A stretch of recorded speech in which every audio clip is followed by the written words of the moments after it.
Thank you. Welcome this evening, gentlemen. My name is Graham Peck, the Director of Media and IT here at Boys State. We had a great afternoon in the Media Lab yesterday and today preparing a short BSNN to welcome you all this evening. Anybody who hasn't joined but still wants to join, you can find us in Clem 3135 for the next 3 afternoons at the times indicated in your schedule. Give us a little bit of grace as everybody, just like the band who's been practicing a couple days, everything you're about to see was made by your fellow citizens with just a short preparatory session yesterday, and in just a couple hours this afternoon. We did a great job, but they'll get better as the week goes. So gentlemen, the BSNN.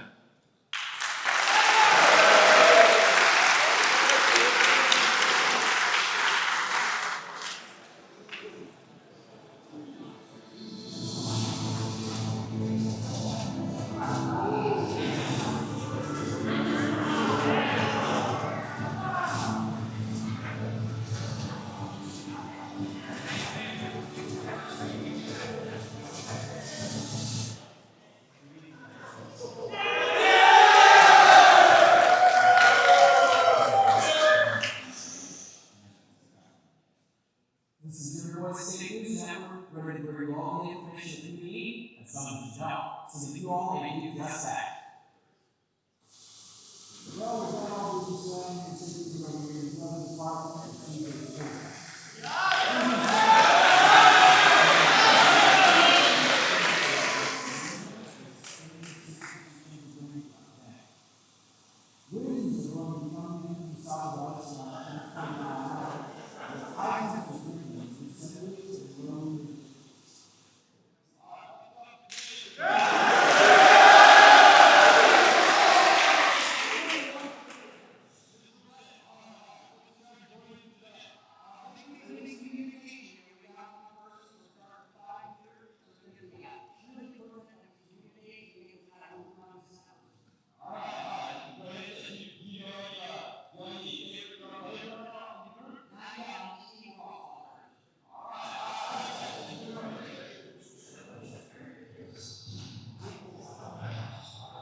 Evening.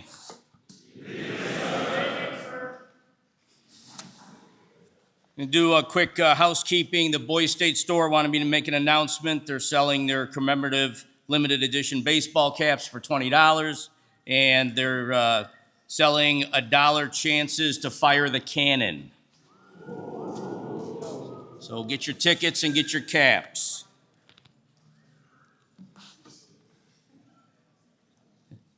That being said, if you could please rise. Color guard, please present the colors of our nation.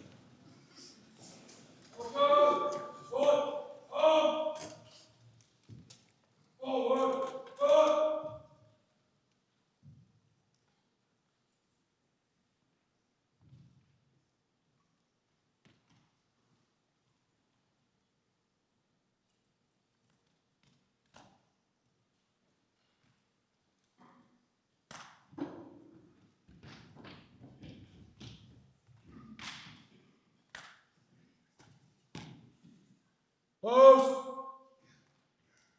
Colors. Present off. Order off. Ready.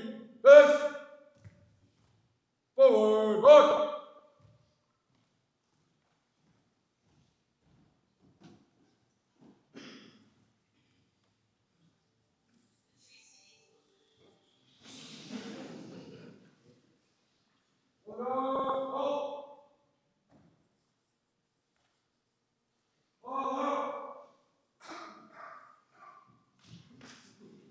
Could you please join me in the Pledge of Allegiance? I pledge allegiance to the flag of the United States of America and to the republic for which it stands, one nation under God, indivisible, with liberty and justice for all. Love the passion.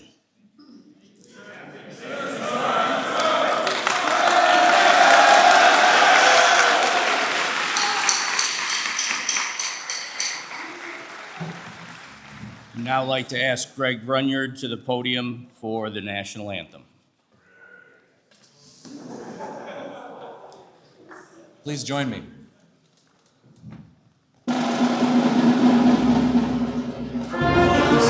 Can you see by the dawn's early light, o'er the ramparts we watched, were so gallantly streaming, whose broad stripes and bright stars through the perilous fight, o'er the ramparts we watched, were so gallantly streaming, and the rocket's red glare, the bombs bursting in air, gave proof through the night that our flag was still there.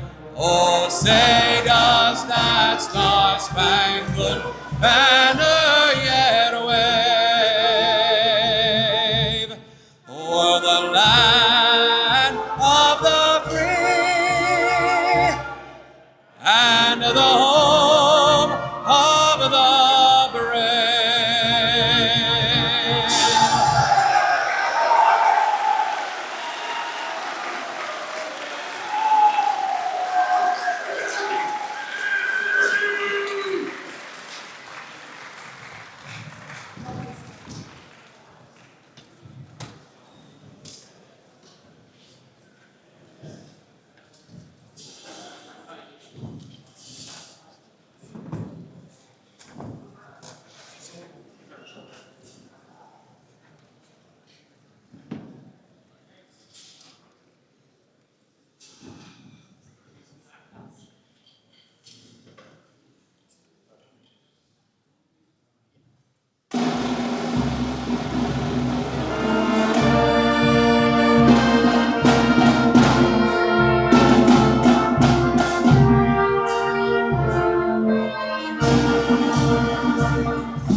States Navy.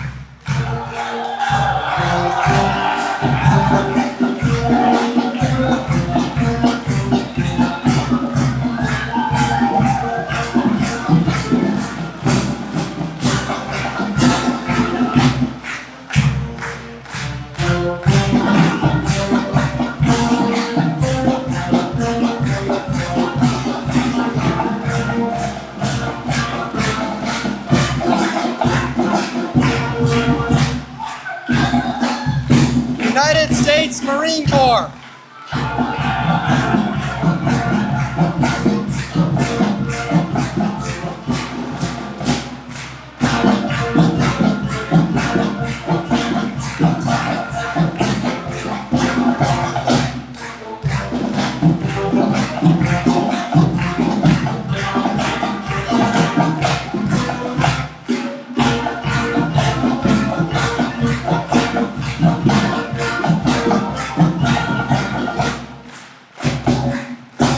United States Coast Guard.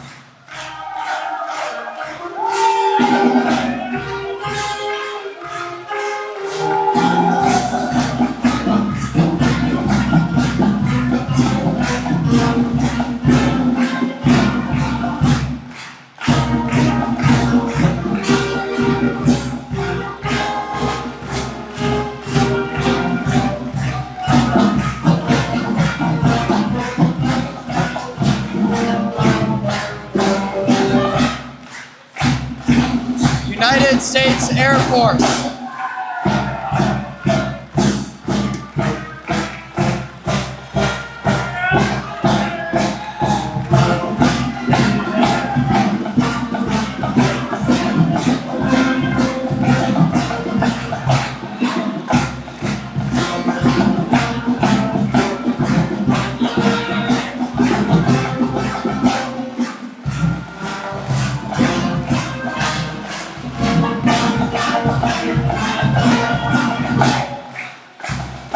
United States Space Force.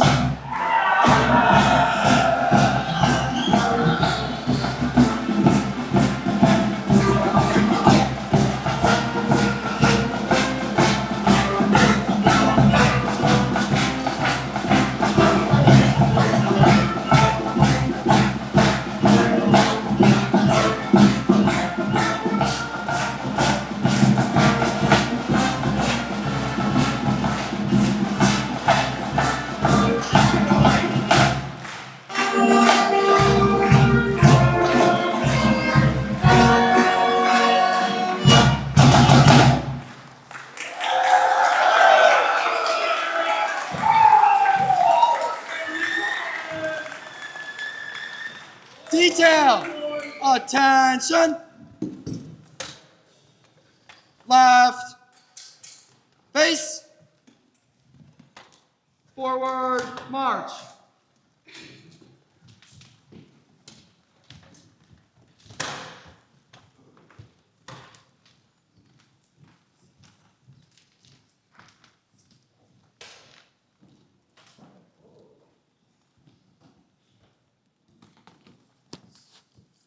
Again, I love the energy.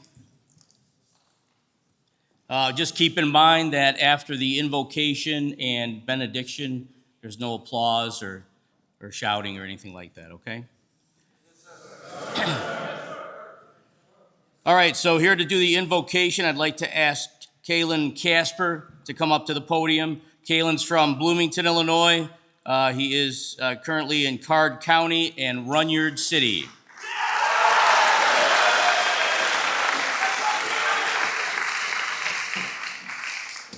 Please bow your heads in silence, or stand up and bow your heads in silence. Let us pray. Heavenly Father, source of wisdom, justice, and truth, we thank you for bringing us together today. Guide our minds as we discuss the challenges and opportunities before us. Grant us the courage to lead with integrity, the humility to listen with compassion, and the wisdom to serve others before ourselves. Bless all those who dedicate themselves to the common good and inspire us to build communities rooted in faith, hope, and charity. May our actions reflect your love and bring honor to you in all that we do. We ask this through Christ our Lord. Amen. Amen. Thank you, gentlemen. Would you join me in singing happy birthday to me?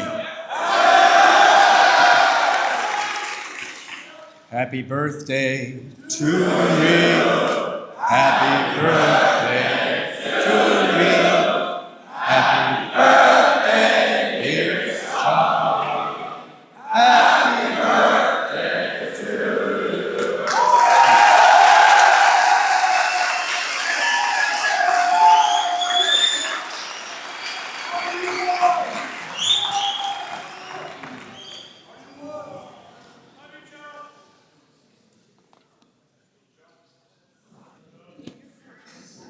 I would now like to invite John Reese to the podium for an introduction.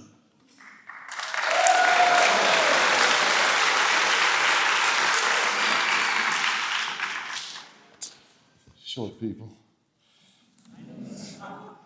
Good evening, gentlemen. Good evening, sir. You know how fortunate you are this evening? Very fortunate. Do you know why you're fortunate this evening? Because you're already seated, and therefore I can't forget to tell you to be seated and let you stand for 10 minutes while I give a speech.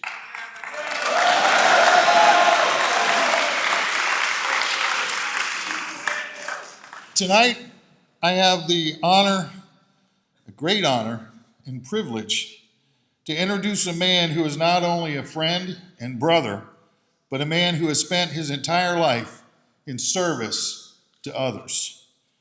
He is a retired U.S. Navy Master Chief Petty Officer, the highest enlisted rank in the Navy.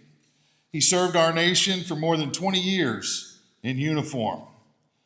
He has built a successful business career in technology and consulting after the Navy, including leadership roles at Accenture.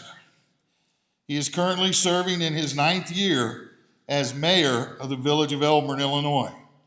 He is running for U.S. Congress in the Illinois 11th District. He believes the 11th District deserves a representative who understands how Washington's decisions affect real communities. He is running to bring common sense, accountability, and real-world experience to D.C., not to become a career politician. He stands for term limits. He has signed a term limits pledge and believes House members should serve no more than 3 terms. So Congress is run by citizen legislators and not career politicians. He is committing to lowering the cost of living, delivering tax relief for middle-class families. He believes in modernizing infrastructure and supporting small businesses, as well as strengthening public service and public safety, as evident by Elburn being recognized as one of Illinois' safest communities. He insists on fiscal discipline, keeping taxes low, and balancing the budget. He's not running to build a career in Washington. He's pledged to term limit himself and get the job done. From the deck of a Navy ship to the boardroom to City Hall, Jeff has delivered results at every level. Please join me in welcoming the mayor of Elburn, Illinois, and candidate for the Illinois 11th Congressional District, Mr. Jeff Walter.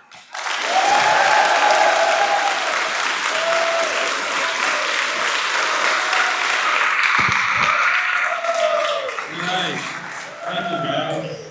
I'm going to use the microphone because I'm going to have some slides behind me, but okay, so I got called out for cussing a lot last night. I don't know who that was, but it wasn't me.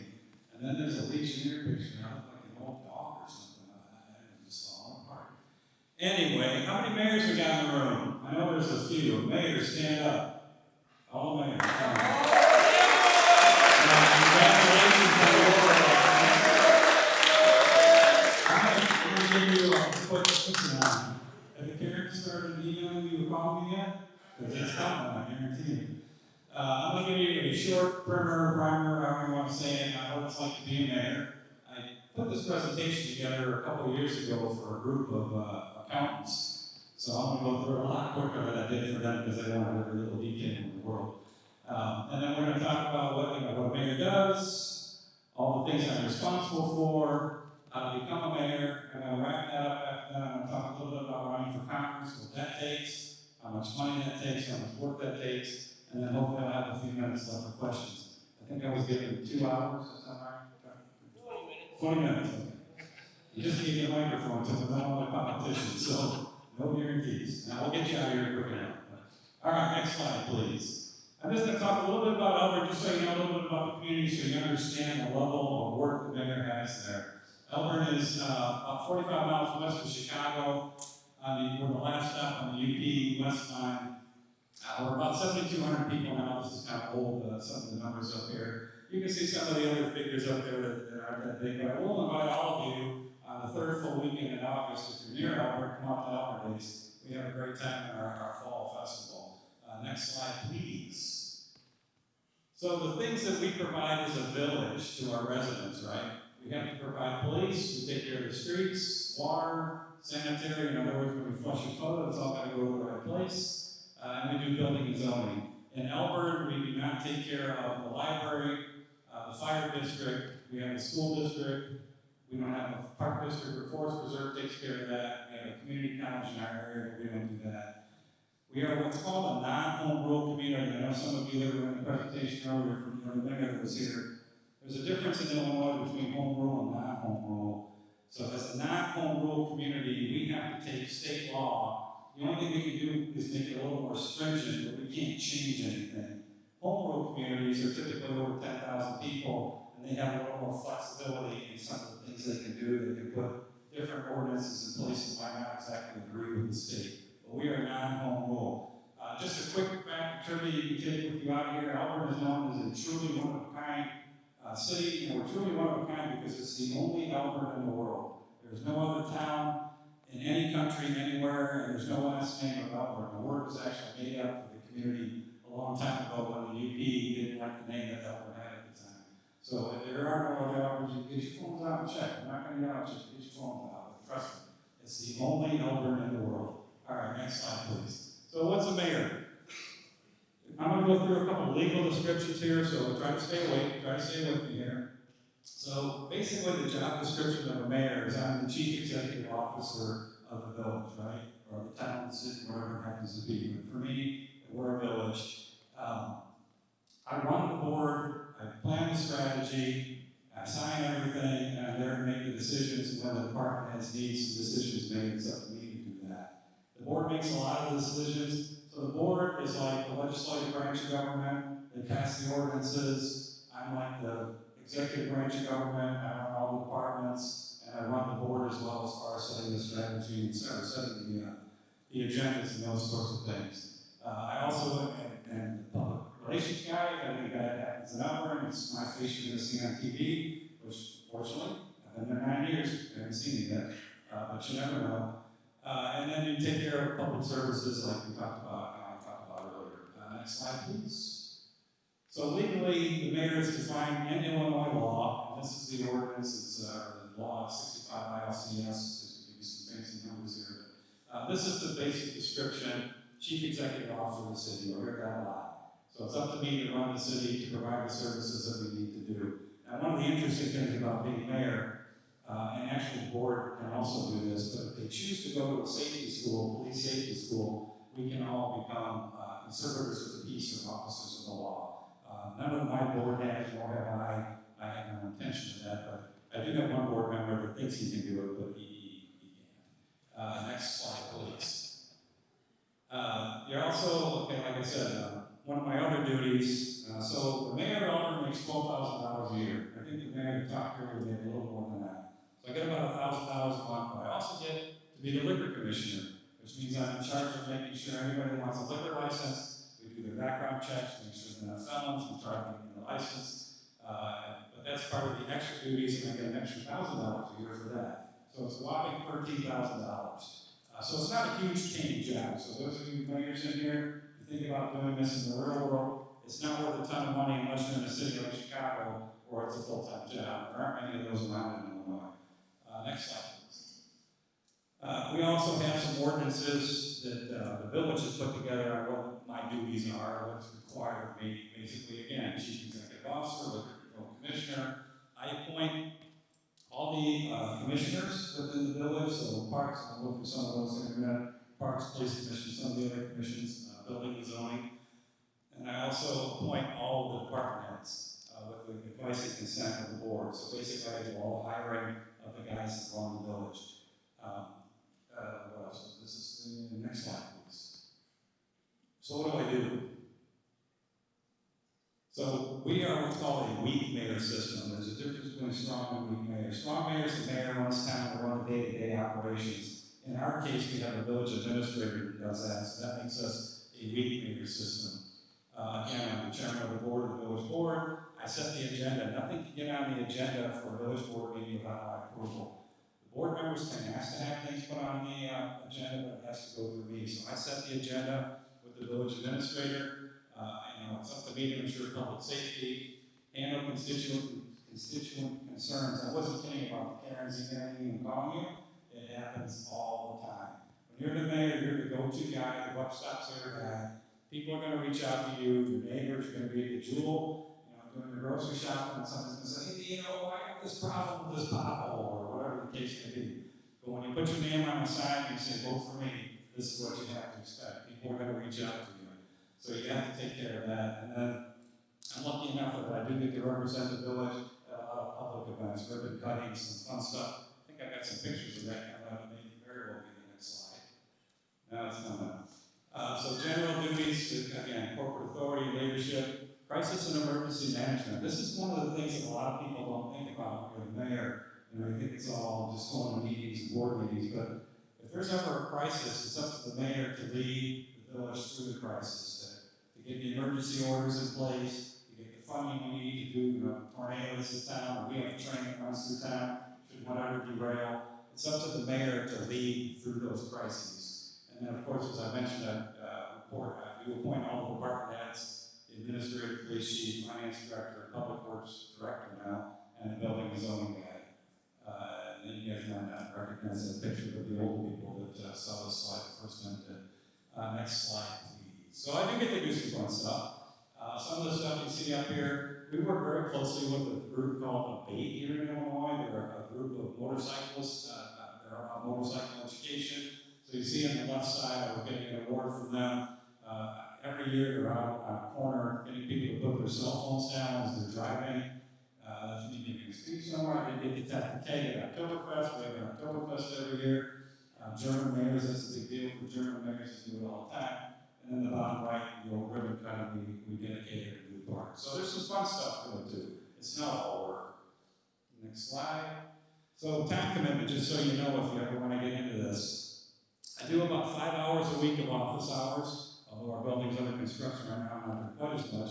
But I try to be in there in case constituents want to come talk to me, or department heads need to come talk to me. I try to be there a couple days a week for a couple hours. Board meetings, we meet the first and third Monday. That can go anywhere from an hour to 4 hours if somebody gets too chatty. We have ad hoc meetings I go to. We belong to a bunch of different organizations that I represent the village on. We belong to a council of governments. We're in the Northwestern Water Planning. You can see some of the other ones up here. I also belong to the Aurora Area Chamber and Visitors Bureau. So I have a lot of other extra meetings that I go to. And remember, this is all while I had a full-time job. I retired last year from the century. So there's a lot to it. And then, of course, the social and public functions. I get to go to any Eagle Scouts in the room. I've been to a lot of Eagle Scout Board of Honors. Congratulations, by the way, on the Eagle Scouts. So there's a lot of fun stuff I get to do, too. Next slide. So just a quick run through of our village departments, what they do, just so you have an idea. I'm not sure how you guys are laid out with your towns, but so the village board, again, legislative body, there's 7 members. They're on staggered terms, every 2 years there's an election, 3 of them get replaced every 2 years. If you're a town over 5,000 people, you can divide into districts or wards. Some of you might be from towns that have that. In Melbourne, we're 7,000, we chose not to do that, so everyone represents the whole community. The problem, I think, the reason we didn't do it is because when you get into those wards, people get very focused just on their area, and they don't think about the whole town, which is always a problem. You gotta think about the whole town. They do all the ordinances, like I said, they're a legislative body. Next slide, please. We have a lot of commissions, as I mentioned, planning and zoning. These are all volunteers. They get paid $25 a meeting to come out. They're just volunteer people from town who step up. So if you want to get involved in politics in general, it's a great place to start out in your town, is to start out on one of these boards or commissions. You volunteer for it, you learn about how the village government works, and you kind of work your way up. It's kind of how I got into this. When I started, we had just moved into Elburn 20 years ago, and there was a zoning issue, and I spoke before the zoning commission, and I spoke before the village board, and somebody said, hey, you should run for village board. So I did 2 terms on the village board, as was mentioned, and then my 3rd term as mayor. So that's kind of how you start out. Tree board is part of planning and zoning. They review all the zoning requests. Anybody comes to town with a new business, or they want to do something in a zoning area that's not zoned for. I heard discussion earlier from the other mayor about the whole solar panel thing. These are all the kind of things that the zoning commissioners take care of. Next slide, please. Police commission, any town over 5,000 has to have a police commission. They oversee the hiring and firing of police officers. I do the chief and the deputy chief, but they take care of all the rest of the officers. And then we have a police pension board. Another thing that we have to do is manage our police pensions. For those of you that pay attention to what's going on in Illinois, there's a huge pension crisis. We are funded on our pension because we have a really good police pension board. Next slide. Parks Commission. We started this when I first became mayor because we didn't have this. Most towns have a park district or live within a park district. The town's located within one. We don't, so we have a Parks Commission.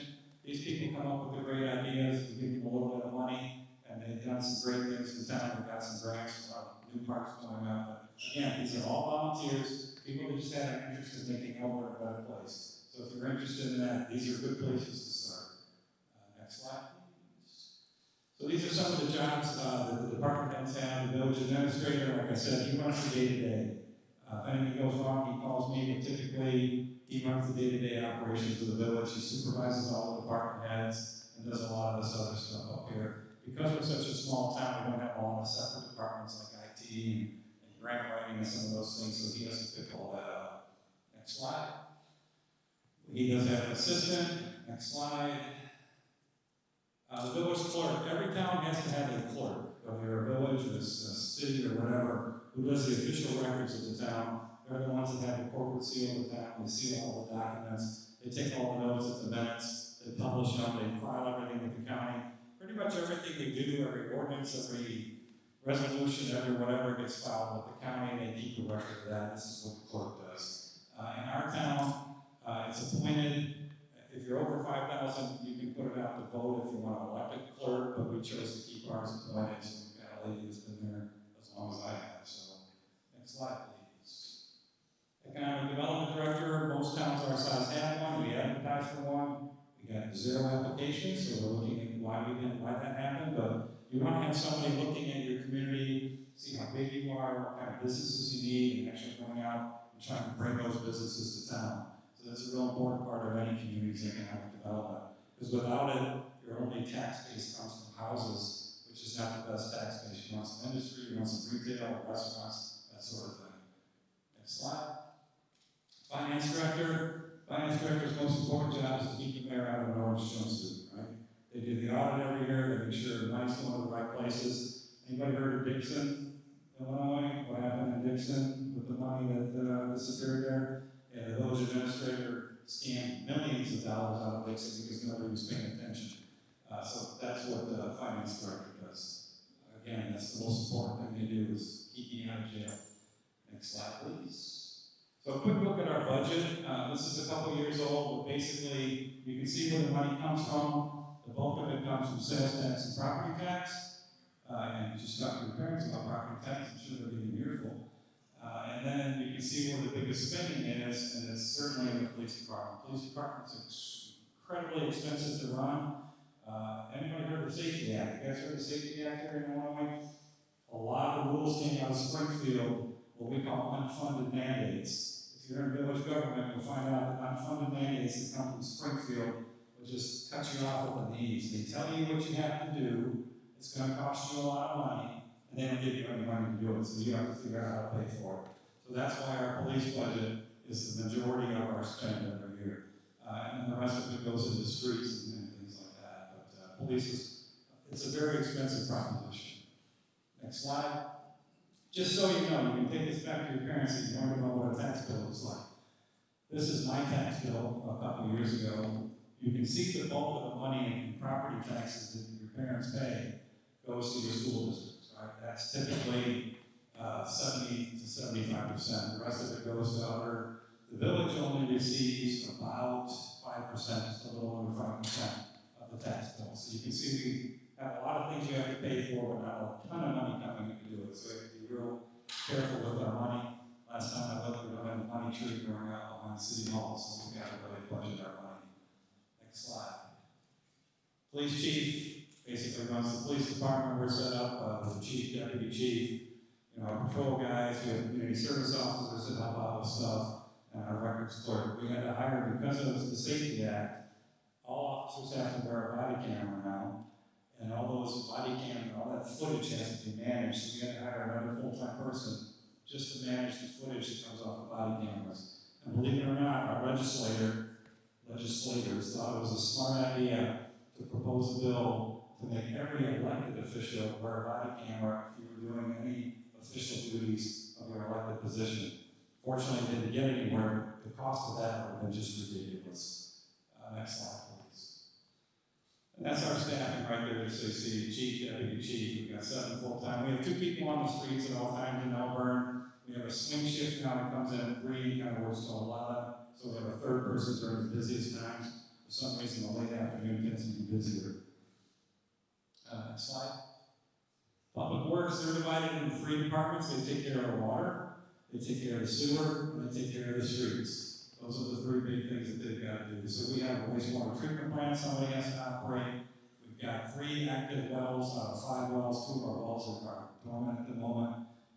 And what we do is, in order to survive as a small department like that, we cross-train our people so they can all learn a little bit about each other's jobs and help each other out. So, although it has been divided into current staffing, they all can do each other's work. Next slide. So streets, as I mentioned, is a big deal. We've got about 37, actually it's up to 45 miles now, some of the growth we've had. They've got to maintain it, plow it, maintain the equipment, take care of all the stuff we own, tree trimming, all sorts of typical public works kind of stuff. Next slide. Water department, you can see this green on the screen. This is the aquifer where the water comes from that we take. We have 3 wells that are about 1,350 feet down, and we take it out of this, I forget the name of this aquifer, but this is the big aquifer we get our money. There's a Cambrian or BSNN aquifer. So we pump it out, we treat it, and then we pump it to our residents. We've got 3 towers in Melbourne that have to be maintained. It costs just to paint a tower when it needs painting almost $1 million. So you can see the money gets eaten up pretty quick in village government. We have to submit water for testing. We did have a PFAS scare, which is the forever chemicals. We had a test on that positive, but we quickly retested, and there wasn't any. We continued to test monthly just to make sure. These are the things you kind of have to worry about as mayor when the rules, the IEPA rule says as soon as you find PFAS in your water, you have to notify every customer in your water system. So we had to send a letter out before we could even do the second test. So you can imagine the phone calls I was getting about, why are you trying to poison my children, and when in fact it was a false test. Since then, the state legislature has changed the rules. You can do a second test before you have to report. But these are some of the things you get to deal with as mayor. Next slide, please. And wastewater, of course, is flush your toilet. You want it to work right. It's got to be treated before it can be pumped out. Ours goes to a ditch that eventually ends up in the Fox River, but it's treated before it goes out. It's tested on the way in and on the way out to make sure it's safe. And then there's a whole bunch of record keeping and things that go with that. Next slide. This is kind of what our wastewater treatment plant looks like. The wastewater comes into big ponds on the top right and gets treated and bedded and dried, and some of that stuff then gets line applied. Next slide. Building and zoning, again, like I mentioned earlier, they just enforce all the building codes, they do the inspections on all new buildings. Anybody comes in and wants to change their zoning, that sort of thing, they take care of all that. Next slide. All right, so what does it take to be mayor? So you have to live in the village that you want to run for at least 1 year, And you can't owe the village any money, and you can't be a convicted felon. There's a couple other things up there that you can't do, but basically live in the village and run. Now, I think it's on the next slide. Yeah. You have to have, there's a packet of papers you turn in to get elected. The first one is your nominating petition.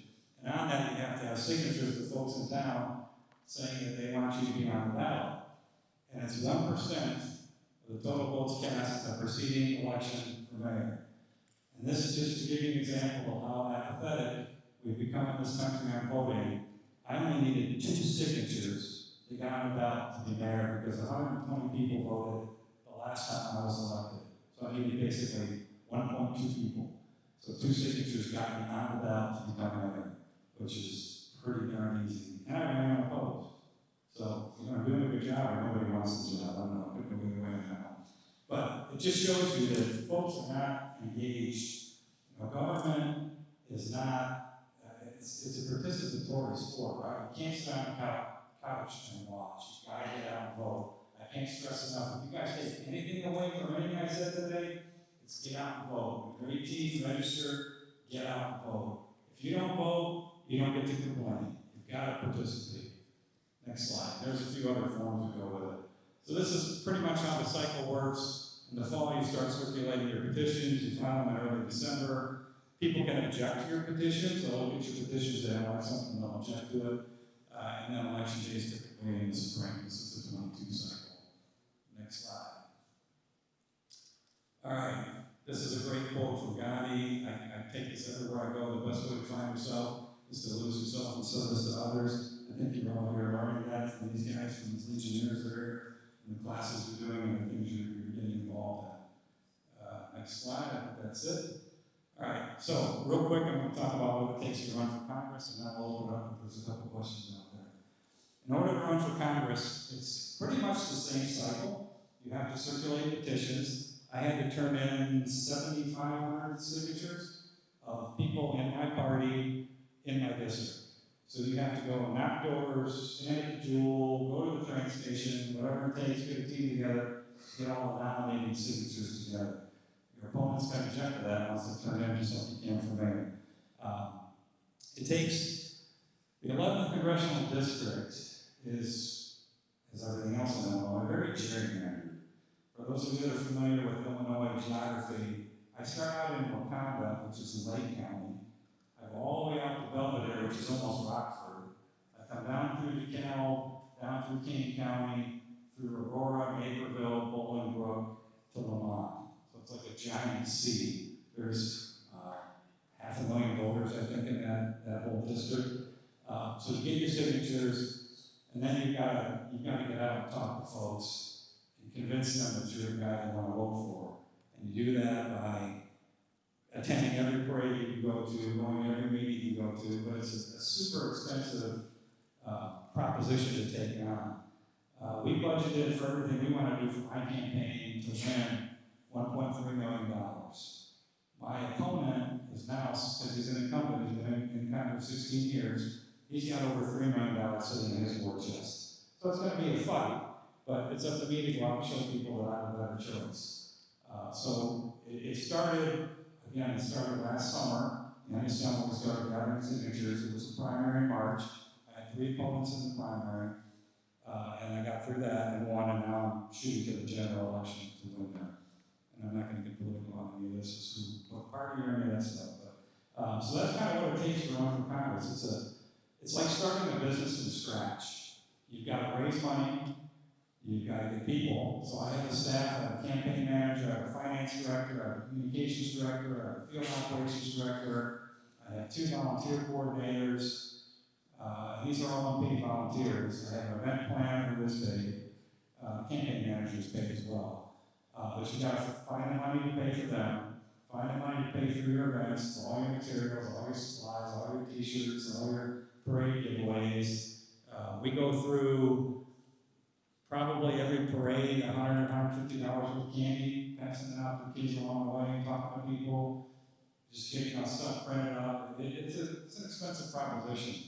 And it's amazing how many people you run into that woke up one morning and decided it was a good idea to run for Congress. If you want to run for political office, like I mentioned earlier, start small. Start in your town, start in your library board, start your school board, start your town board, and kind of work your way up and through, rather than waking up one morning and deciding you want to run for Congress or the Senate, because it's a huge undertaking. It really is. All right, I think that's all I've got on that. Are there any questions about mayor running for Congress? Yeah, go ahead.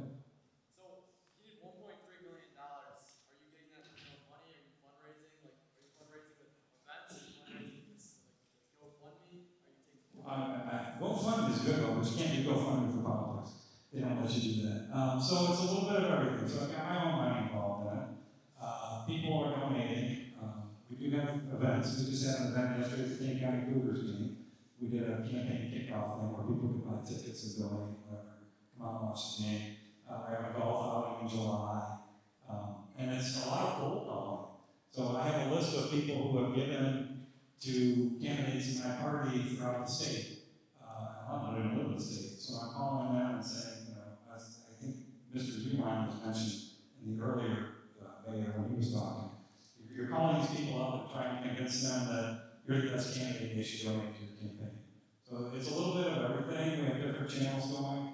We have a texting thing going on right now that we hired a company that texts throughout the country, and people are even contributing a buck or two. I mean, whatever it takes.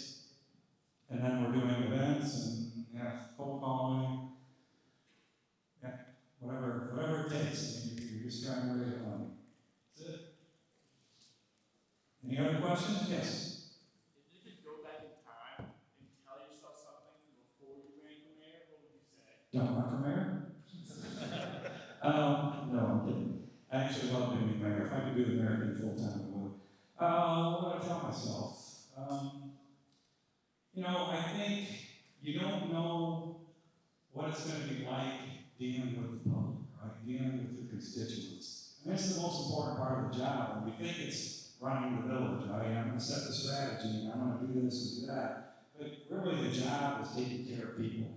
And you really need to understand that before you get into any kind of politics. It's all about the people. It's all about your constituents. And I learned it more or less the hard way in doing it. But it'd be great if I could have told myself, hey, this is the most important thing you got to do when you get there. But it is a lot of fun. I really enjoy being mayor. I think I'm going to enjoy being a congressman too, but we'll see. We'll see after November 3rd. Thank you. Appreciate that. Over here. What was your favorite agenda that you ran for? My favorite what? My favorite agenda as a mayor? I think the biggest thing I like is planning the growth of the village. Our motto in Elburn is smarter, not bigger. So we take a lot of time looking at every time something comes up to the board about a new subdivision or a new business area or whatever, because we don't want to just grow for the sake of growing. We want to make sure it fits the village's image, it fits in with our plans, that we've got the services to take care of the growth. I think that's probably one of the favorite things I like to do. Somebody behind you?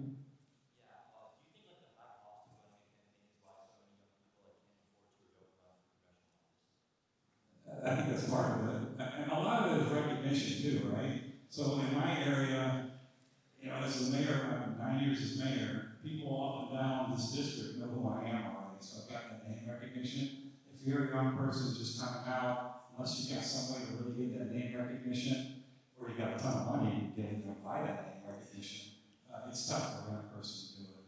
Plus, you're coming new into this, right? I mean, federal government that's the big league of politics, right? It's where you want to strive for. It's not where you start out. You just don't wake up one day and say, no, I think I'm going to be a congressman. I mean, there are people that do that. Believe me, I run into them on the campaign trail, but it's something you want to kind of build your way into.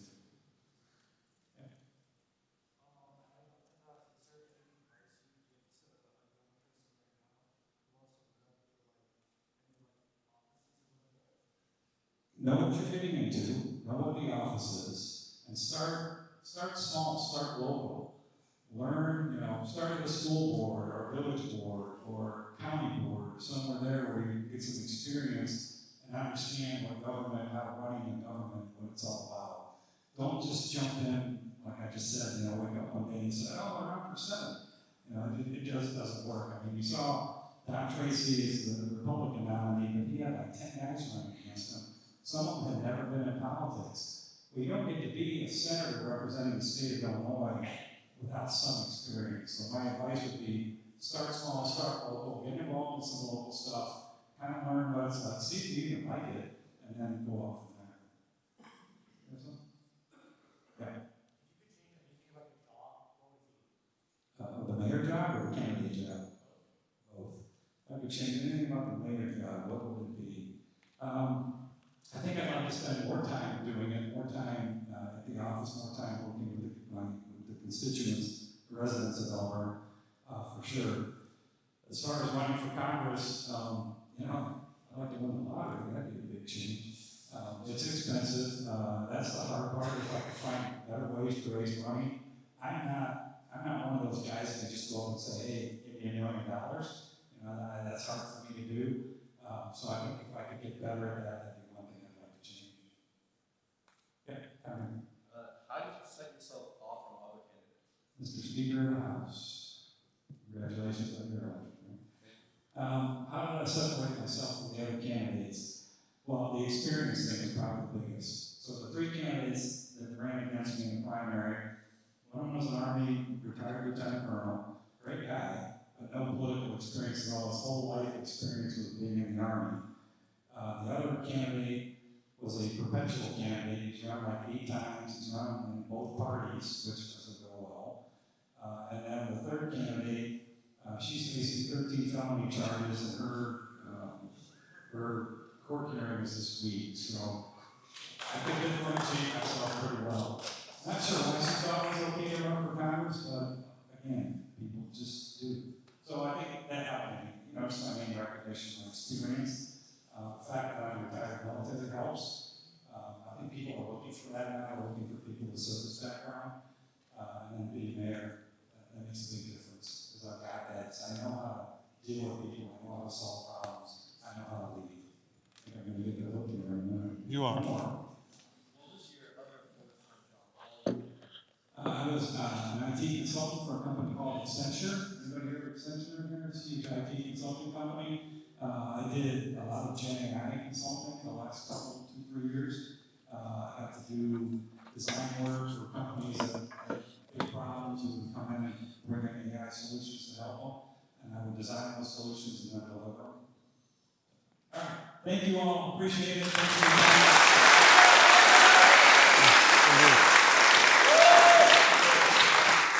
you. We would love to have let Jeff continue, but in interest of time and the rest of the night, we need to move on. I forgot to mention earlier, Jeff is also a longtime member of American Legion Post 630 in Elburn. So I have a presentation here from Premier Boys State, presented to Jeff Walter, in appreciation for sharing his inspiring story of citizenship and service to the General Assembly of Premier Boys State, presented at Eastern Illinois University, Charleston, Illinois, on this 15th day of June, 2026, and is signed by the Chairman and Executive Director, Christopher Benigno. Well, thank you.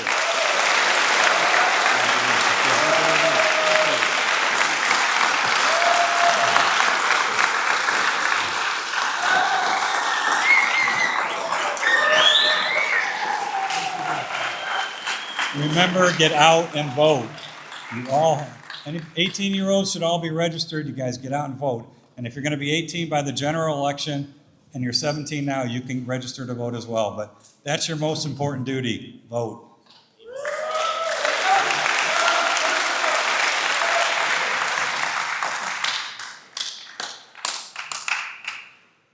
Okay, now I would like to ask Chuck Neff, one of our staff members, to come up for an introduction.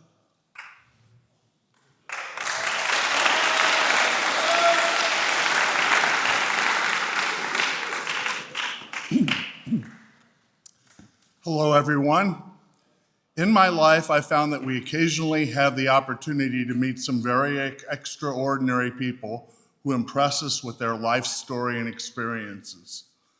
Last year, I had an opportunity to meet and become friends with a person who I consider to be one of the most impressive and heroic men I've ever met in my lifetime.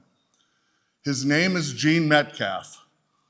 Gene grew up in northern Illinois, but he currently lives in Fountain Hills, Arizona, which is a suburb of Phoenix. Before his retirement, Gene also lived and was a teacher and coach in both California and Colorado.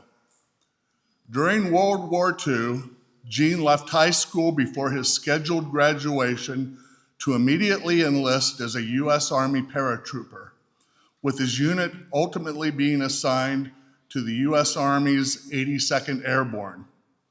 But there is so much more to this story that can only really be personally told by my friend Gene. So tonight, we are going to present to you a short film of an interview I did with Gene 6 weeks ago, where he will describe his experience as an enlisted U.S. Army paratrooper and ultimately telling how he was captured, then was personally interrogated by German Nazi SS leader Heinrich Himmler, and ultimately he became a prisoner of war in a German stalag. The title of this film is called An American High School Senior Goes to War, and will introduce you all to my good friend and personal hero, who happens to now be 103 years old, Gene Metcalf. Please roll the film.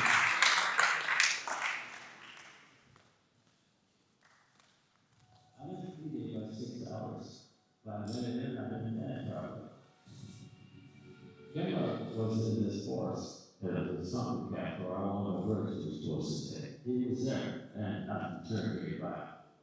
Like anything in the military, it's a killing machine. You got rifles, you got bayonets, you got grenades, you got all kinds of things that kill people.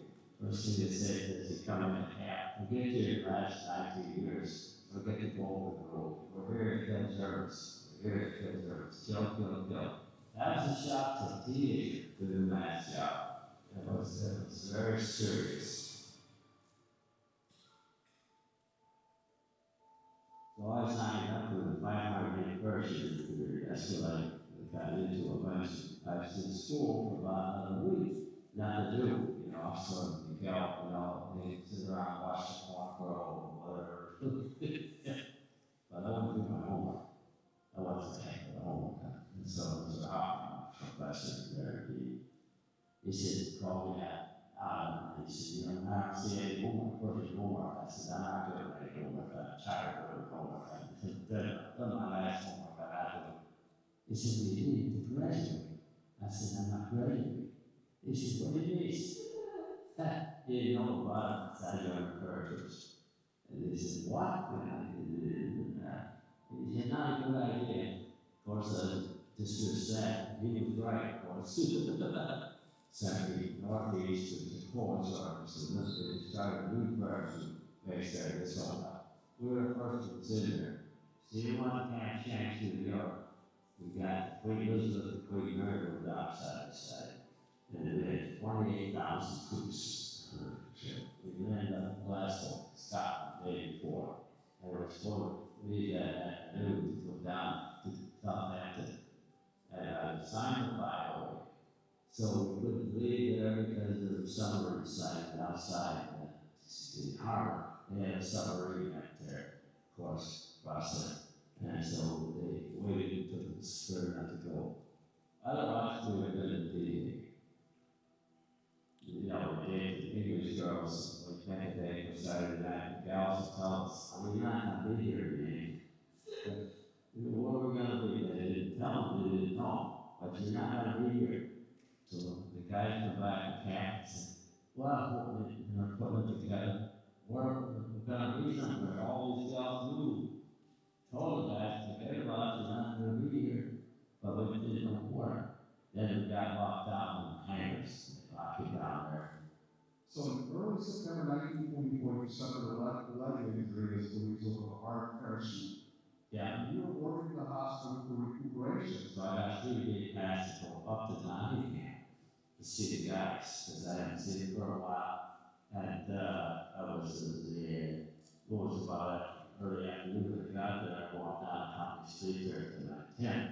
And funk was happy within the area. They saw me. They said, go right or left, and they go with us. He said, one in the artery group. I said, I'm in the hospital. He said, you don't look like you're in the hospital to me. You know, that's the way it was. So now I'm AWOL in the hospital. We were on the plane, the C-47 transport plane, Part 41 of Operation Market Garden, and you flew with them on what was your first aerial mission during the war that you actually completed. So there were 20 other men on with your patrol, plus one Dutch guy who was familiar with the area you were taking on. You were the last one to jump off the plane. And because of that, you became the designated drop point. White man, yeah. The last one out, I was closest to the reservoir forest, which is full of parachutes at that time. And we're headed to town to make contact with them, like I said, find out the strike and come back and report. And the people were coming out of the homes with milk, cheese, something they could share. They didn't have much because it was being occupied, they had nothing. But they know the share, and it's still to this day, so grateful to the people. They're one of the only ones I can know that came out of their homes while you're coming through, and the Germans all over the place. And now get back in your house, get back in the basement, get back in there where you're safe. So we had a man do that. There was a little gal on a bicycle, about 13. She's riding around. Yeah, boy, she didn't understand us. And of course, we heard shots all around us going on. So, later come out there, I didn't see her, but guys said they saw a little gal later beside her. They shot her. During the sequence. 13 rooms ago. But that's essentially the SS.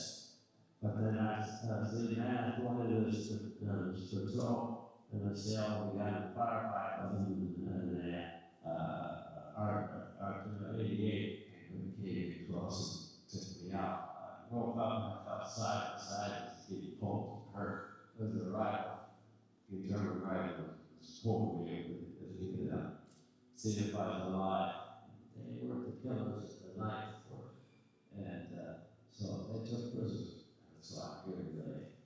And I was going down these steps led by two guys. And it's red carpet plush. And about every 10 steps, it's like a little here's a car. At least over 6 foot. And it's stiff boards. They open the door, and this little walk out with a little rectangular desk in it. That's all. A lot of smoke. The officers coming in and out, and getting orders. And so they brought me over to the desk. And on the way over there, the guard on my left told me in their wrist, you know, they should not have said over there, you look right at this guy, needs to give you the wall. It's just dust or anyone. And who else? 91 years old, you know, and they had eagle size. He was an eagle man. And but they had an interpreter there, and they had his desk. The only thing on the desk was a big map of Holland. And it had three big areas encircled in red. There wasn't any other furniture there, just what they were sitting on, and then this. And first thing is, interpreter actually said, how many men got in here? And that was the 101st area in Ireland. And I said, well, I was in the hospital, I didn't see anything. But I said, I wasn't briefed. I said, I just thought hospital for see the guys that got the game out in there. On the flight, so I went down about that. You guys there was up in the air, they didn't understand English. After the interview, we sort of orderly finally had a kilo of bread, which is a loaf of bread, and brown bread, a little tin orange marmalade, and then boy sausage back in mustard. That was my dinner. And for the next 9 months, I was the best meal you had. It's all they do, man. Yeah. It took me out of the castle, brought us into this hallway. That was an interrogation camp. It's a transit camp. So you got one shot, you got you found out what your location was, service, dog tags, and cases. They classify you to what you can't record. I don't see how that was, I told them I was a farmer. It was sitting, we were running this big tent, because there's so many guys that come in, because of that, from France as well as Holland, people would get big cash coming in. And so they have tents out besides the regular barracks, that's an overflow, right? So we had like a surface with straw, that's how we slept. And you had to stay in this tent because the bombers come over. The Americans would bomb during the day, the British would bomb during the night. So it was daytime, and you hear the sirens and the planes coming over. And there's a little guy, I was sitting on, I was laying down on the ground with the straw, and laying on my shoulder. And now this guy that fell on me, he was standing right here talking, so over here. And I hit whack, whack, whack, 3 bolts right by my head, and hit my buddy here. I mean, my buddy now, I didn't know him before, he fell on me. So I picked him up, put him over my shoulder, and I wore his blood for tonight, until the end of the war. And he came outside. I mean, you know, I said, oh. I picked him up, I stepped out of the tent, I took a step. And I heard, oh, next, oh. So I stopped, and came off. And I looked around, there was a guard up at the machine tower. He had his machine guns, and he pointed at me. He pointed back to the tent. That he didn't want me going across there, because that's supposed to be in that tent. He was, his orders, he shot me. I had no complaints. If that was out, or I should have been. It wasn't it. I could have liked him. And I looked at him, and I pointed the elbow, and I just turned around. And I took a step. And I started at it, and I could, oh, I see playing with me. I didn't hear a shot, I didn't feel anything. I took another step, nothing. I took another step, nothing. So how long do you put this play with me? So I walked all the way across. The people in the building, they could see this, and they had the door open, you know, they had wait, they're looking for that, you know. I didn't run or anything, I just walked, and I got to the infirmary, and I turned around, and I gave him a wave, you know. He didn't wave back, because he knew, you know, he had a different type of shit of kills. Just didn't happen. You know, I never gave it another thought. And when I came home, my dad said, well, there was some guy here, said he saved his life. You know, I remember that. I don't know who the hell that was. And didn't realize it now. So we go to Patton and his forces, they liberated their camp on April 29, 1945. Yes. At the end of the war. Yes. You said 3 Patton Sherman tanks approached the camp. Yes. They fired on one camp officer who shot the guard tower. Yeah, it is the excess. Yeah, yeah. And then they burst through the Stalin's main. Yeah. Now, you had to stay around. You were ready to get out of the camp. I was on yeah. Well, the funny is this, I found out that, well, this, years later, what were they doing there? I said, just going on, they already had guards there. What were they doing there? Well, they said, they were there to execute this communique in Berlin, from Hitler, that said they execute the camp. You did drive on to Paris and you met Dr. Lepore. You did first go to U.S. Military authorities. They got you the first change of uniform you had. Yeah. The year at that point. Yeah. And it was pretty right, I tell you. I mean, it was really. So for 10 days you were in Paris with Dr. Lepore. It was during VE Day, victory in Europe, when the Germans surrendered to the Allied forces. And you and Dr. Lepore celebrated on the streets VE Day on May 8, 1945. And you also enjoyed the nightlife, Paris nightlife. Oh, definitely.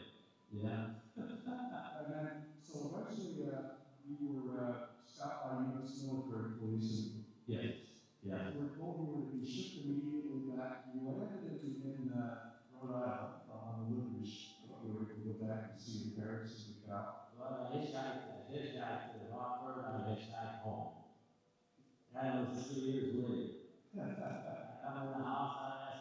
was for years, you know. The first day back to school, I was kind of popped this class, and I walked in. Now, this is 3 years later. Walk in before class, and he's sitting there at his desk, and he looks up, and I'm walking over to him. He looks again, and then Mr. Hockey, says, I'm ready to do my homework now. Oh, yeah, 3 years there, invasions and prison camps and stuff. I'm ready to do my homework.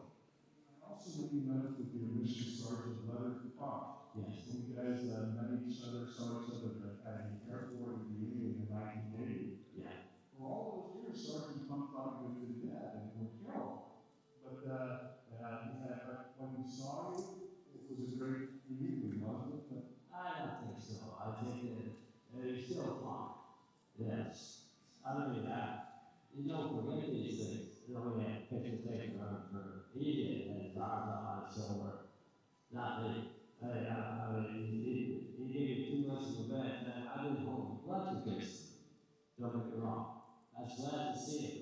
Ironically, Sergeant Pump became the most decorated here in the Congressional Medal of Honor, and was placed on him by President Truman following the war. So it became a legend. Yeah, he was. Not us. In 1961, now we would call that travel to Europe. Yes. I understand that you actually you took her to the castle where Himmler and Kerry. Yes. Belvedere Castle. Yes. And it was turned into a restaurant. Yes, the tower.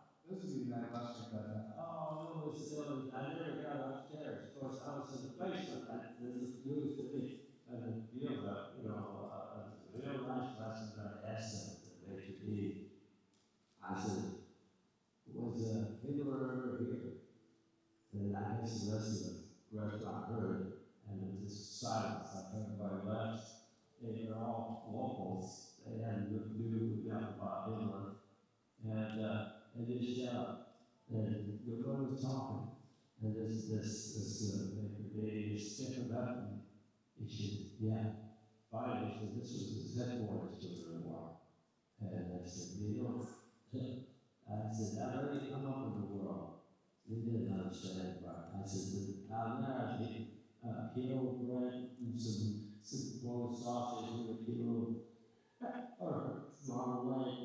Now I'm eating the best steak and running out over a hot more. I said, that's pretty good. Now, the guy didn't understand, yeah. But then afterwards, then he goes back and tells the cook. I see the cook on the knob. And so we go to had our dinners, and we'll get the bill, no bill. The chef and the people that found out about the second and thought it had something to do with the Nazis. No, they come over to the table, thanks for coming, thanks for coming, thanks for coming. Even today, we walk over there, and they still say the same. And it's so grateful.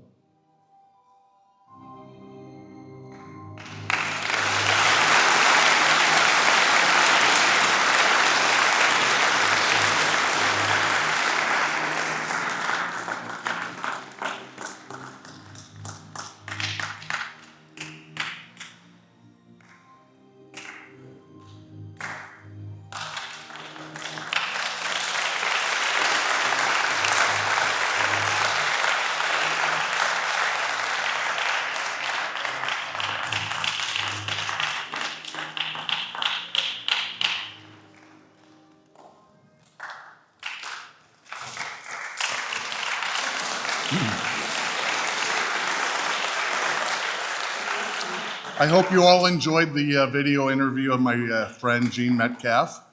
However, there's some loose ends that we could not put in the film to fit our time frame in presenting it tonight. So first, I'd like to tell you a few things about Operation Market Garden, which was the largest airborne operation in history.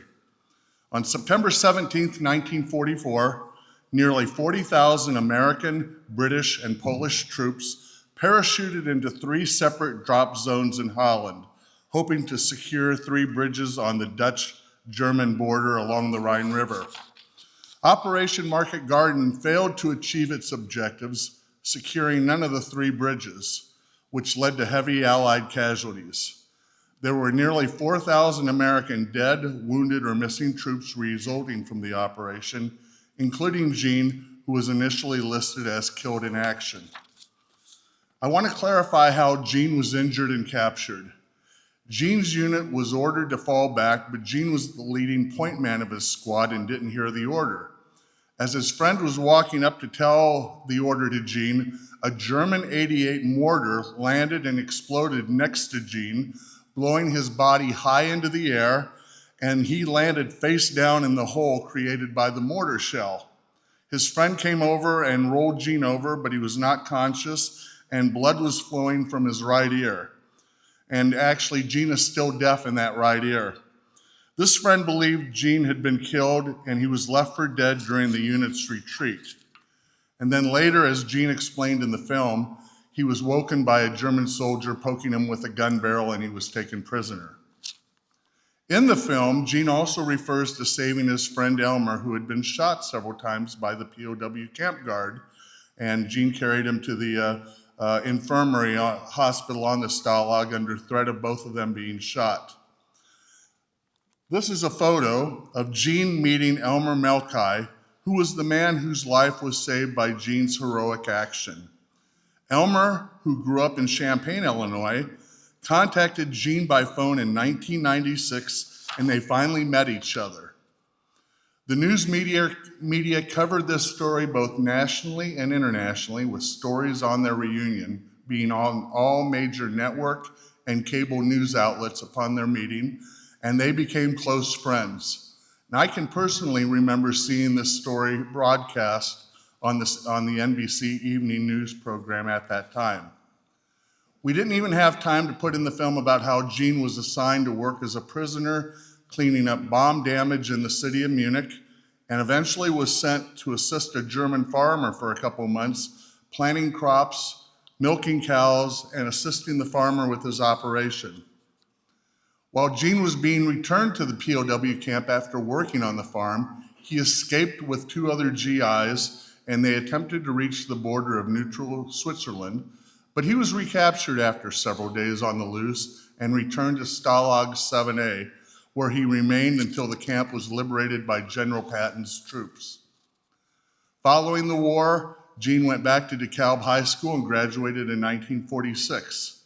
Following his graduation, he left Illinois to live in California, where he attended college, and he graduated from the University of Southern California, even playing baseball for 1 season on the USC baseball team. Gene is an accomplished artist. He was a high school art teacher for several decades. You may remember in the film seeing some artwork at the end of the video we just watched, and they were all painted by Gene. Gene pencil sketched some of his memories from his wartime service, including this drawing of him being interrogated by Heinrich Himmler, and also created the German guard drawings on these slides.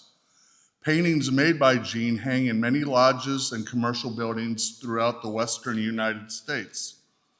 Although Gene is now 103 years old, he still lives a very active lifestyle. Gene is shown with me in the photo on screen, sitting in my 1961 Buick convertible as we waited on April 25th of this year for the start of the All-American Car Parade in Fountain Hills to kick off the town's semi-quincentennial celebration of the nation's 250th birthday. Gene was honored by being named the Grand Marshal of the parade, and I was proud to be a chauffeur for the event.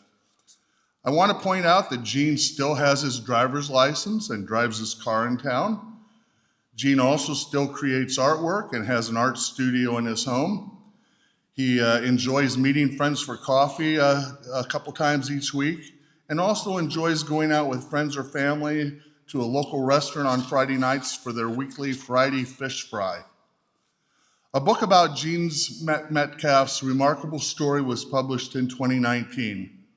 The book is titled Left for Dead in Nijmegen, The True Story of an American Paratrooper in World War II, and it is available from booksellers including Barnes & Noble or Amazon.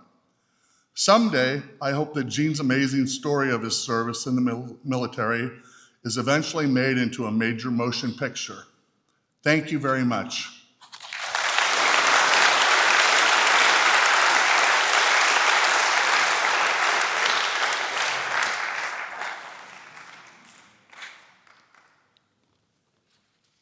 Good evening, gentlemen. My name is Troy Hinkle. I'm here to give a short update on your selected PBS leadership chosen today. Earlier today, the Federalist and Nationalist Party state central committees had their organizational meetings and elected their leadership. Please hold your applause until I name all winners today. The Federalist Central Committee chairman is Ian Serkantic of Geiger County in Zion, Illinois. The vice chairman is Joey Ruggiero of Canaster County in Batavia, Illinois. The Nationalist Central Committee chairman is Nick Mayhew of Geiger County in Canton, Illinois. And the vice chairman is Jared Fulcher of Card County in Hayworth, Illinois. Please give the chairmans and vice chair a round of applause.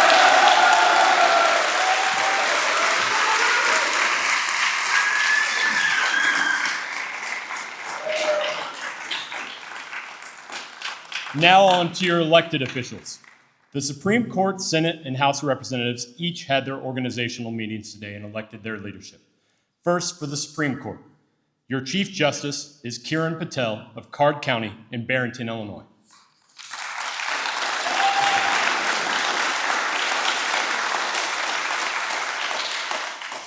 Now for the Senate. The President of the Senate is Ronan Joshi of Kennedy County in Hinsdale, Illinois.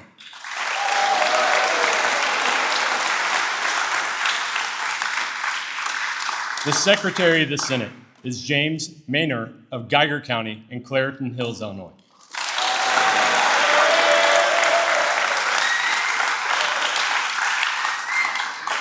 And finally, the House of Representatives. Your Speaker of the House is Charles Davis of Card County in Naperville, Illinois.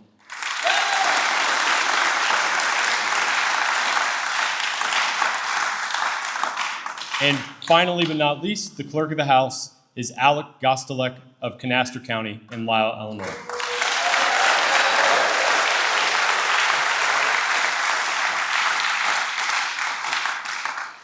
Now, gentlemen, today is also the first day we'll be awarding the Model County flag based on your participation in activities and the outcome of various sports competitions.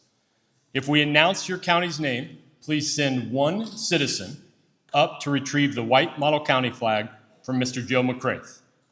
After a close race, today's Model County is Card.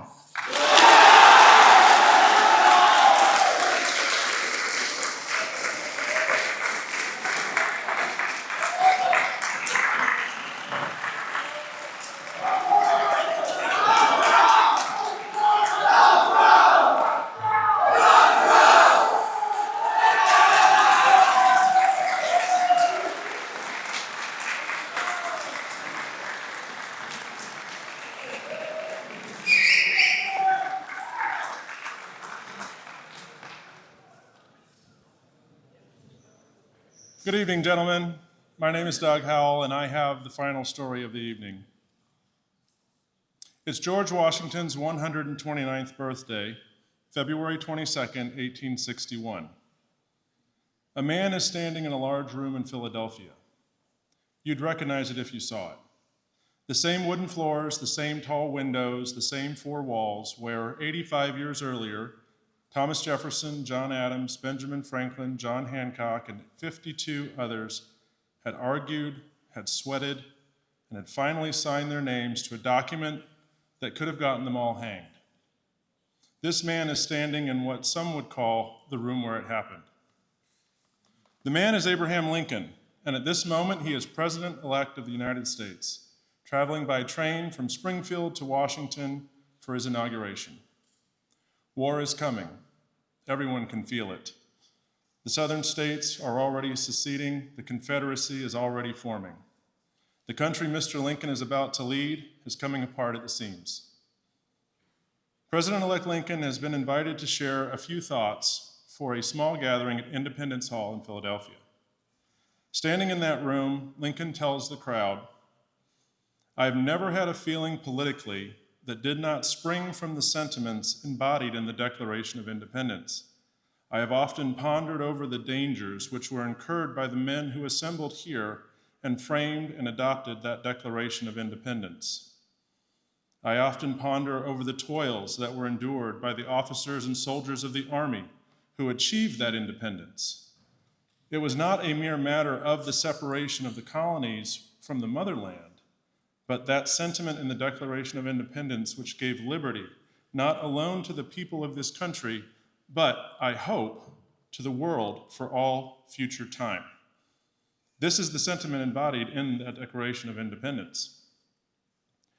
Then he goes further. He says that if this country could not be saved without abandoning the principles in the Declaration of Independence, he would rather be assassinated on the spot than surrender under those conditions. Then he adds, I've never said nothing but what I am willing to live by and, in the pleasure of Almighty God, die by. He was willing to die for 1776, before the war had even started. That was Lincoln telling you exactly who he was. And 2.5 years later, on a blood-soaked battlefield in Pennsylvania, he would prove it. It is fitting that we're having this conversation here in Illinois, the land of Lincoln, where when people say that phrase, sometimes they forget what it really means. It's not just a tourism slogan. It means this state helped shape one of the greatest leaders in world history, a man whose words still move us today, even though he was born over 200 years ago. Lincoln wasn't born rich or famous. Yes, he was born in a one-room log cabin. He had less than 1 year of formal schooling, and he grew up in what was then the Western frontier, Kentucky, Indiana, and finally Central Illinois. Young Abe had a hard childhood. He lost his mother at age 9. His father left him and his sister for 6 months to find a new wife. His father would often send him out to work on other farms and then pocket his wages. Through it all, young Abe read everything he could get his hands on, and he taught himself grammar, history, and eventually law. Yes, he worked as a rail splitter, but also a mediocre store clerk and a postmaster. He became a lawyer, then a state legislator, then a congressman. He listened, he watched, he practiced. However, he also failed in business, found romantic relationships difficult at times, and he lost a fair number of elections. Yes, his views on slavery were complicated, but still better than most of his peers. When running for U.S. Senate, he debated slavery head-on with Stephen A. Douglas in towns across Illinois, including right here in Charleston. And by the way, Lincoln lost that election. But he kept going. Lincoln believed in a country where people could rise by merit, not privilege. And when his moment came, he was ready. Lincoln is proof that your background doesn't determine your ceiling.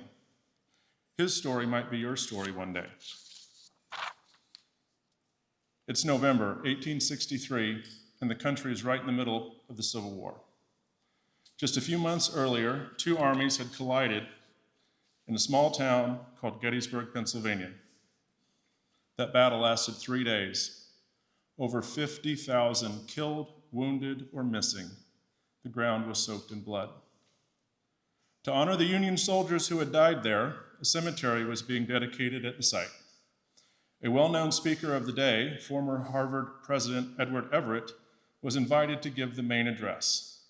13,607 words, 2 hours long. President Lincoln was invited almost as an afterthought, as protocol required. The organizers didn't expect him to accept. The war was going poorly, and as a result, his popularity was waning. In fact, they only gave him a couple weeks' notice. In the invitation, he was asked to, quote, formally set apart these grounds to their sacred use by a few appropriate remarks. Thankfully, Lincoln accepted the invitation. He arrived physically exhausted and emotionally weighed down. He had lost his young son, Willie, the year before. The war had dragged on longer than anybody had expected, and he was likely running a fever, almost certainly from a mild case of smallpox. There's a myth that Lincoln wrote the Gettysburg Address on the back of an envelope on the train ride. That's dramatic, but not true. He drafted most of it in Washington and revised it slightly the night before. Lincoln worked carefully. Every word mattered. And with the very first words, he chose to take you right back to that room in Philadelphia, back to that document that he had staked his life on 77 years ago. That's 87 years before 1863. That takes you right back to 1776, the Declaration of Independence. Lincoln didn't reach back to the Constitution. He reached back to the Declaration. There's a reason for that. The Constitution, as ratified in 1787, had compromised on slavery in several painful ways. The Declaration had said something bolder. All men are created equal. That was the founding promise. The Revolution wasn't just about breaking free from British taxation. It was about proving that the nation could be built on an idea, not a monarch, not a bloodline, but an idea. And now, 87 years later, that idea was being put to the test. Lincoln was saying the Civil War isn't just about preserving borders or putting down a rebellion. It's about whether the promise of 1776 was real, whether it would survive, whether it was worth the blood being spilled all across the continent. The men who died at Gettysburg weren't just defending the country, they were defending the unfinished work of the founding fathers. And now, Lincoln would step forward on that battlefield and deliver one of the most powerful statements on the American experiment the world has ever heard. 77 years ago, our fathers brought forth on this continent a new nation, conceived in liberty and dedicated to the proposition that all men are created equal. Now we are engaged in a great civil war, testing whether that nation or any nation so conceived and so dedicated can long endure. We are met on a great battlefield of that war. We have come to dedicate a portion of that field as a final resting place for those who here gave their lives that that nation might live. It is altogether fitting and proper that we do this. But in a larger sense, we cannot dedicate, we cannot consecrate, we cannot hallow this ground. The brave men, living and dead, who struggled here have consecrated it far above our poor power to add or detract. The world will little note nor long remember what we say here, but it can never forget what they did here.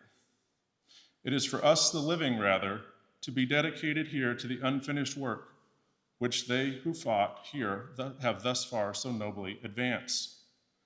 It is rather for us to be here dedicated to the great task remaining before us, that from these honored dead we take increased devotion to that cause for which they gave their last full measure of devotion, that we here highly resolve that these dead should not have died in vain, that this nation, under God, shall have a new birth of freedom, and that government of the people, by the people, and for the people shall not perish from the earth.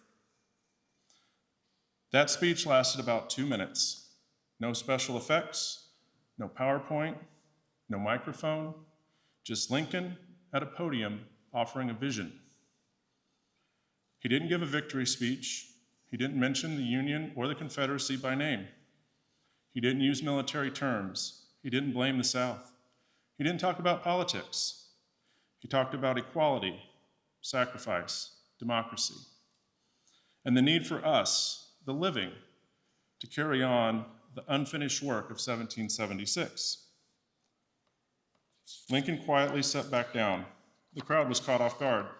No cheers, no standing ovation, and the response was mixed. Later, the Chicago Times newspaper editorial captured just how mixed. They said, quote, "The cheek of every American must tingle with shame as he reads the silly, flat, and dishwatery utterances of the man who had to be pointed out to intelligent foreigners as the President of the United States." This sounds like today's politically polarized media, doesn't it? But this was a newspaper in November of 1863. The speech, now carved into the south wall of the Lincoln Memorial, was dismissed as silly, flat, and dishwatery utterances. But not everyone missed its power. Edward Everett, the main speaker, who had just spoken for 2 hours, sent Lincoln a note saying he wished he had come, quote, as near to the central idea of the occasion in 2 hours as Lincoln had done in 2 minutes. Thomas Jefferson wrote, "All men are created equal." He also owned more than 600 enslaved people over the course of his life. He knew the contradiction. Other founders knew it too. And yet they let it stand, told themselves a future generation would resolve it. They passed the problem forward. Lincoln was that generation. The Gettysburg Address was his direct answer to Jefferson, his attempt to close the gap between what the Declaration had promised and what America had actually become. Jefferson wrote the promise. Lincoln, standing on that battlefield, was saying the debt was finally due. This year marks the 250th anniversary of the Declaration of Independence. 250 years since Jefferson and the Continental Congress declared to the world, all men are created equal. Lincoln understood better than most, or better than almost anyone, that the work begun in 1776 wasn't finished. That's what the Gettysburg Address is really about. It's not a eulogy, it's a reckoning. He was asking whether a nation founded on that revolutionary idea could survive long enough to actually live on. On this 250th anniversary, that question is still alive. So why does this matter to you? Lincoln wasn't talking to politicians at Gettysburg. He was talking to citizens, people who would have to decide what kind of country this would be, not just in wartime, but always. He was saying, freedom isn't automatic. Equality isn't guaranteed. Democracy survives only if we commit ourselves to it over and over again. That means knowing history, thinking critically, listening with respect, standing up for truth, using your voice. Lincoln came from Illinois. He walked some of the same ground you do.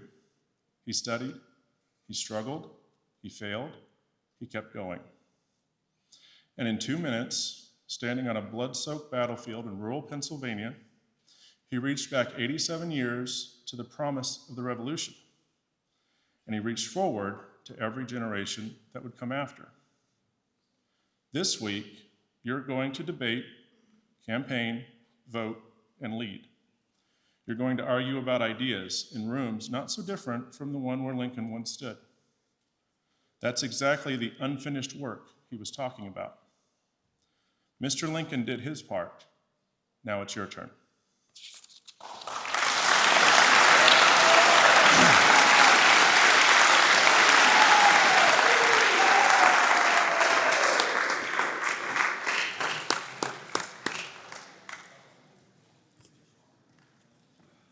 Okay, now I would like to have Jackson Ramsell come up for the benediction. If you could please rise. Jackson is from South Beloit, Illinois, Card County, Runyard City.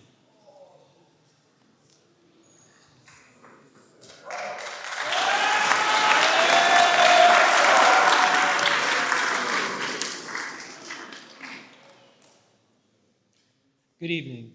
My name is Jackson Ramsell. I'm a citizen of Runyard City in Card County. Now join with me in concluding this assembly in prayer. In the name of the Father, Son, and Holy Spirit. Dear Lord, thank you for this opportunity to learn about leadership in our communities, the state, and our nation, and the greater world around us.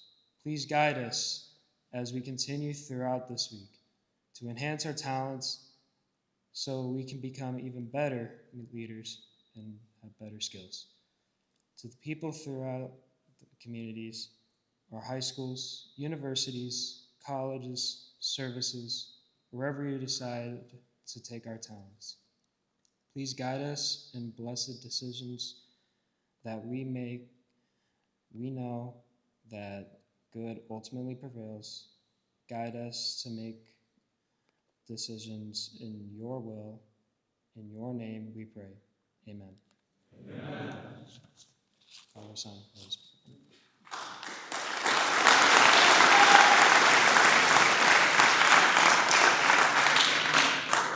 Please remain standing. Color guard, please retrieve the colors of our nation.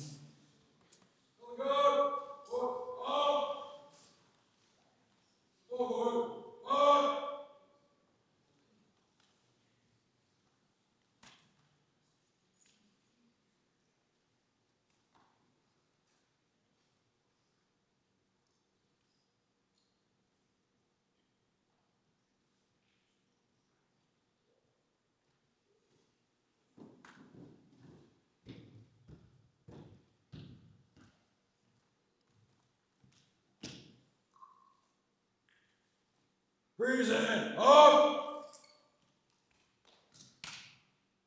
Order up.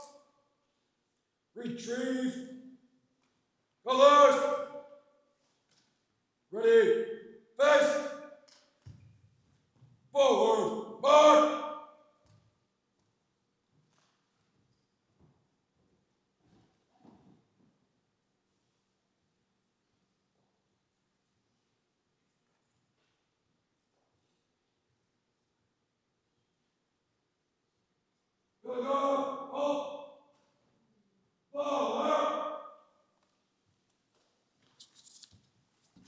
Now I'd like to invite Chuck Runyard to the podium to release the counties. County councilors, take charge of your counties. You are dismissed.